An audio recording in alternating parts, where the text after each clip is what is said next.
আবারও ইসরায়েলে হুতি বিদ্রোহীদের ভয়াবহ রকেট ও ড্রোন হামলা। আরো বিস্তারিত জানিয়ে দিব। এদিকে গাজার ৭৭% দখল করেছে ইসরায়েল। এবার পুতিনের হেলিকপ্টার লক্ষ্য করে ড্রোন হামলা চালিয়েছে ইউক্রেন। এদিকে আমেরিকাকে ভয়ঙ্কর হুঁশিয়ারি দিল উত্তর কোরিয়া। আরো জানিয়ে দিব, এবার ইউক্রেনের সর্ববৃহৎ ড্রোন হামলা রাশিয়ার। এদিকে পাকিস্তানে ভারত সমর্থিত ৯ জন সন্ত্রাসী নিহত। এবার রাশিয়ার সামরিক হেলিকপ্টার MI-8 বিধ্বস্ত। এবং সর্বশেষে জানিয়ে দিব, এদিকে ইসরায়েলের বিরুদ্ধে ইয়েমেনের ক্ষেপণাস্ত্র অভিযান দাবি রিপোর্টে শুনছিলেন সংবাদ শিরোনাম, এখন বিস্তারিত। তবে তার আগে অনুরোধ থাকবে, এই ভিডিওতে একটি লাইক দিন এবং কমেন্টস করে জানিয়ে দিন আপনি কোন জেলা থেকে বা কোথায় থেকে আমাদের সাথে যুক্ত রয়েছেন। এবং সংবাদের সর্বশেষ গুরুত্বপূর্ণ আপডেট পেতে চ্যানেলটি সাবস্ক্রাইব করে আমাদের সঙ্গেই থাকুন। আবারও ইসরায়েলে হুতি বিদ্রোহীদের রকেট ও ভয়াবহ ড্রোন হামলা। ইসরায়েলি সেনাবাহিনী জানিয়েছে, ইয়েমেন থেকে ছোড়া একটি ব্যালিস্টিক ক্ষেপণাস্ত্রের কারণে দেশটির কেন্দ্রীয় অঞ্চলে সতর্কতা সাইরেন বাজানো হয়েছে। এক বিবৃতিতে ইসরায়েলি সেনাবাহিনী নিশ্চিত করেছে, সকালে তেল আবিব এবং কেন্দ্রীয় অঞ্চলের অন্যান্য স্থানে বিমান হামলার সাইরেন বাজানো হয়েছে। ইসরায়েলি সামরিক বাহিনী দাবি করেছে, তাদের বিমান বিধ্বংসী ক্ষেপণাস্ত্র ব্যবস্থা প্রজেক্টাইলটি রুখে দিয়েছে। ইসরায়েলের ম্যাগেন ডেভিড অ্যাডম জরুরি প্রতিক্রিয়া পরিষেবা জানিয়েছে, তারা এখনো কোনো হতাহতের খবর পায়নি। এক বিবৃতিতে হুতি জানিয়েছে, ইসরায়েলের লদ বিমানবন্দরকে লক্ষ্য করে বেনগুরিয়ন নামে একটি নির্দিষ্ট সামরিক অভিযান পরিচালনা করা হয়েছে, যা ইয়াফা এলাকায় অবস্থিত। এই হামলায় একটি হাইপারসনিক ব্যালিস্টিক ক্ষেপণাস্ত্র ব্যবহার করা হয়েছে। হুতির দাবি, অভিযানটি সফলভাবে তার উদ্দেশ্য অর্জন করেছে, যার ফলে লক্ষ লক্ষ ইসরায়েলি আশ্রয় কেন্দ্রে পালিয়ে যেতে বাধ্য হয়। বিমানবন্দরে কার্যক্রম বন্ধ করে দেওয়া হয়। হুতি আরো জানিয়েছে, তাদের অভিযান চলমান রয়েছে, গাজার বিরুদ্ধে আগ্রাসন বন্ধ না হওয়া পর্যন্ত এবং অবরোধ তুলে না নেওয়া পর্যন্ত এই অভিযান চলতেই থাকবে। সূত্র প্রেস টিভির। এদিকে গাজার ৭৭% দখল করেছে ইসরায়েল। গাজার ৭৭% স্থান দখল করে নিয়েছে ইসরায়েলি বাহিনী। ফিলিস্তিনের স্বাধীনতাকামী সংগঠন হামাসের মিডিয়া অফিস এ তথ্য জানিয়েছে। এক বিবৃতিতে হামাস জানিয়েছে, বোমা হামলা চালিয়ে স্থানীয় দূরে সরিয়ে দিয়ে ভূখণ্ড দখল করেছে ইসরায়েলি সেনারা।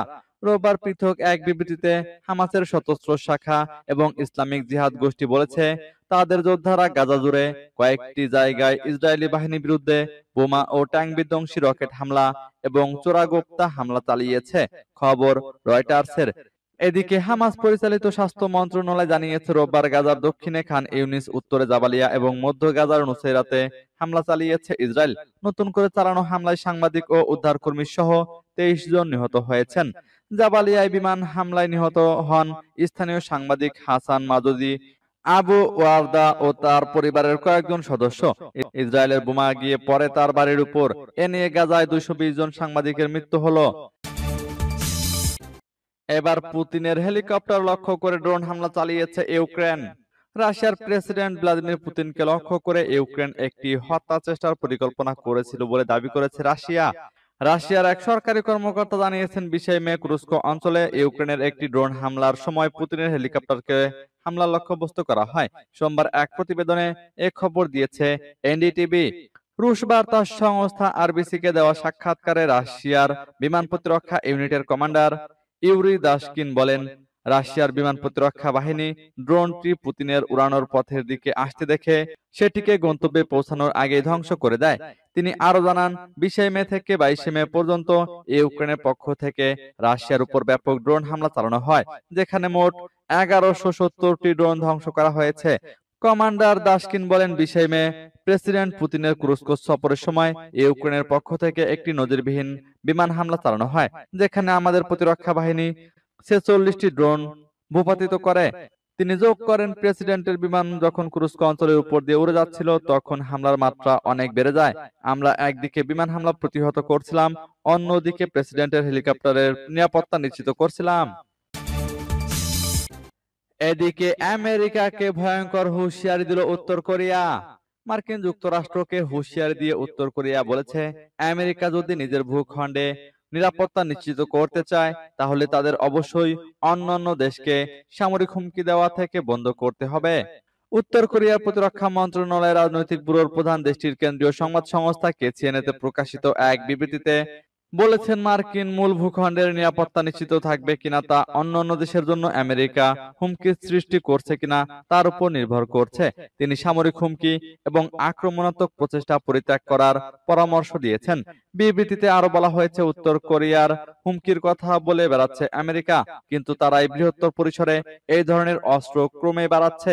সামরিক অস্ত্রের বিষয়ে ওয়াশিংটনের দ্বৈত নীতির কথা উল্লেখ করে ওই বিবৃতিতে বলা হয়েছে, সম্প্রতি আমেরিকা একটি আন্তঃমহাদেশীয় ব্যালিস্টিক ক্ষেপণাস্ত্র পরীক্ষা করেছে এবং তারা এই পরীক্ষাকে প্রতিরক্ষামূলক পদক্ষেপ হিসেবে দাবি করেছে। অন্যদিকে উত্তর কোরিয়া এই ধরনের পদক্ষেপকে তারা নিজের জন্য হুমকি হিসেবে বিবেচনা করে থাকে। সূত্র পালস টুডে ও আনাদুলু এজেন্সির। এবার ইউক্রেনে সর্ববৃহৎ ড্রোন হামলা রাশিয়ার। ইউক্রেনে এ যাবৎকালের সবচেয়ে বড় ড্রোন হামলা চালিয়েছে রাশিয়া। শনিবার রাতভর দেশটির বিভিন্ন শহরকে লক্ষ্য করে ৩৬০টি ড্রোন নিক্ষেপ করেছে রুশ সেনারা। এতে নিহত হয়েছেন অন্তত ১২ জন এবং আহত হয়েছেন আরো অন্তত ৬০ জন। রোববার সামাজিক যোগাযোগ মাধ্যম টেলিগ্রামে পোস্ট করা এক বার্তায় এ তথ্য জানিয়েছেন ইউক্রেনের স্বরাষ্ট্রমন্ত্রী ইহোর ক্লাইমেনকো। তিনি লিখেছেন, এটি ছিল ইউক্রেনের বেসামরিক লোকজনকে লক্ষ্য করে পরিচালনা করা সম্বন্ধিত ও নিষ্ঠুর একটি হামলা। শত্রুরা আরো একবার জানান দিল যে তাদের লক্ষ্য হলো কেবল হত্যা ও ভীতি সঞ্চার করা। পৃথক এক পোস্টে রাশিয়ার এই ড্রোন হামলার কঠোর সমালোচনা করে দেশটির উপর আরো নিষেধাজ্ঞা জারি করতে যুক্তরাষ্ট্র ও আন্তর্জাতিক সম্প্রদায়কে আহ্বান জানিয়েছেন ইউক্রেনের প্রেসিডেন্ট ভলোদিমির জেলেনস্কি। সামাজিক যোগাযোগ মাধ্যম টেলিগ্রামে পোস্ট করা এক বার্তায় জেলেনস্কি লিখেছেন, যুক্তরাষ্ট্র এবং বিশ্বের অন্যান্য দেশের নিশ্চুপ থাকা এই যুদ্ধ থামাতে কোনো সহযোগিতা করছে না, বরং পুতিনকে আরো উৎসাহিত করছে। শনিবার যে হামলা চালালো আগ্রাসনকারী রুশ বাহিনী, রাশিয়ার উপর আরো নিষেধাজ্ঞা জারির জন্য এ ধরনের হামলা যথেষ্ট। এদিকে পাকিস্তানে ভারত সমর্থিত ৯ জন সন্ত্রাসী নিহত। পাকিস্তানের খাইবার পাখতুনখোয়া প্রদেশের ৩টি পৃথক অভিযানে ৯ জন ভারত সমর্থিত সন্ত্রাসী নিহত হয়েছে। রোববার পাকিস্তান সেনাবাহিনীর গণমাধ্যম শাখা আইএসপিআর এক বিবৃতিতে এ তথ্য জানিয়েছে। আইএসপিআর এর মতে, ডেরা ইসমাইল খান জেলায় একটি গোয়েন্দা তথ্য ভিত্তিক অভিযানে ৪ জন সন্ত্রাসী নিহত হয়। এরপর ট্যাঙ্ক জেলায় নিরাপত্তা বাহিনীর সঙ্গে বন্দুকযুদ্ধে আরো ২ সন্ত্রাসী নিহত হয়। তৃতীয় অভিযানটি চালানো হয় খাইবার জেলার বাগ এলাকায়। সেখানে আরো ৩ জন সন্ত্রাসী নিহত হয় বলে জানানো হয়েছে। আইএসপিআর আরো জানায়, নিহত সন্ত্রাসীদের কাছ থেকে বড় পরিমাণ অস্ত্র ও গোলাবারুদ উদ্ধার করা হয়েছে। এই চক্রটি দীর্ঘদিন ধরে অঞ্চলটিতে নাশকতামূলক কার্যকলাপে জড়িত ছিল এবং তারা ভারত থেকে প্রত্যক্ষ সহায়তা পেত। এছাড়া এই এলাকাগুলোতে এখনো সন্ত্রাসীদের উপস্থিতির খবরে চিরুনি অভিযান চালানো হচ্ছে। পাকিস্তানের নিরাপত্তা বাহিনী জানিয়েছে, তারা ভারত সমর্থিত সন্ত্রাসবাদের মূল উৎপাটনে প্রতিশ্রুতিবদ্ধ। এদিকে পাকিস্তানের স্বরাষ্ট্রমন্ত্রী মহসিন নকভি এসব সফল অভিযানের জন্য নিরাপত্তা বাহিনীকে প্রশংসা জানান। এবার রাশিয়ার সামরিক হেলিকপ্টার MI-8 বিধ্বস্ত। রাশিয়ার ওরিওল অঞ্চলে স্থানীয় সময় শুক্রবার একটি MI-8 সামরিক হেলিকপ্টার বিধ্বস্ত হয়েছে। এ ঘটনায় হেলিকপ্টারটিতে থাকা সকল আরোহী নিহত হয়েছেন। এক প্রতিবেদনে তুরস্কের বার্তা সংস্থা আনাদুলু এজেন্সি এ তথ্য জানায়। শুক্রবার মস্কো থেকে প্রায় ৩৬৮ কিলোমিটার দক্ষিণ পশ্চিমে ওরিওল অঞ্চলে একটি রাশিয়ান সামরিক হেলিকপ্টার একটি প্রশিক্ষণ ফ্লাইটের সময় বিধ্বস্ত হয়। ওরিওল গভর্নর আন্দ্রে ক্লিসকভ বলেছেন, ওরিটোস্কি জেলায় ঘটনাস্থলে জরুরি পরিষেবা টিম কাজ করছে এবং তদন্ত করছে পুলিশ। এই ঘটনায় বাসিন্দাদের জন্য কোনো হুমকি নেই বলে জানান তিনি। এছাড়া জনসাধারণকে ঘটনাস্থল থেকে ছবি বা ভিডিও শেয়ার না করার জন্য তিনি অনুরোধ করেছেন। রুশ প্রতিরক্ষা মন্ত্রণালয় এক বিবৃতিতে জানিয়েছে, হেলিকপ্টারটি একটি নির্জন এলাকায় বিধ্বস্ত হয়। এই ঘটনায় ভূমিতে কোনো হতাহত হয়নি, তবে ক্রুরা কেউ বেঁচে নেই। এদিকে ইসরায়েলের বিরুদ্ধে ইয়েমেনের ক্ষেপণাস্ত্র অভিযান দাবি রিপোর্টে। ইয়েমেনি সশস্ত্র বাহিনী আবারও অধিকৃত অঞ্চলগুলোকে লক্ষ্যবস্তুতে পরিণত করেছে। শুক্রবার সকালে ইয়েমেন থেকে একটি ব্যালিস্টিক ক্ষেপণাস্ত্র নিক্ষেপের ফলে দক্ষিণ থেকে মধ্য তেল আবিব পর্যন্ত অধিকৃত ফিলিস্তিনের বিশাল এলাকা জুড়ে সতর্কতামূলক সাইরেন বেজে ওঠে। হামলায় সম্ভাব্য ক্ষয়ক্ষতি বা হতাহতের বিষয়ে এখনো কোনো প্রতিবেদন প্রকাশিত হয়নি। ইয়েমেনিরা দুটি ক্ষেপণাস্ত্র হামলার মাধ্যমে অধিকৃত অঞ্চলগুলোকে লক্ষ্যবস্তু করে, যার ফলে তেল আবিবের বেনগুরিয়ন বিমানবন্দর বন্ধ করে দেওয়া হয়।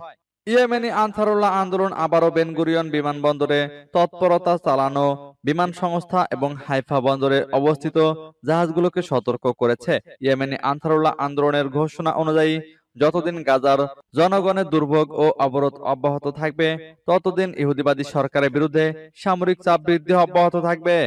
সাম্প্রতিক মাসগুলোতে ইয়েমেনি সেনাবাহিনী গাজা উপত্যকায় নিপীড়িত ফিলিস্তিনি জনগণের প্রতিরোধের সমর্থনে ইসরায়েলি সামরিক লক্ষ্যবস্তুতে আক্রমণ চালিয়েছে। একই সাথে ইহুদিবাদী সরকারের উপর নৌ অবরোধ আরোপ করেছে। ইয়েমেনি সেনাবাহিনী ইসরায়েলি অধিকৃত অঞ্চলগুলোতে অবরোধ এবং আক্রমণ চালিয়ে যাওয়ার প্রতিশ্রুতি দিয়েছে যতক্ষণ না ইহুদিবাদী সরকার গাজার উপর তাদের আক্রমণ বন্ধ না করে। সূত্র পার্স টুডের।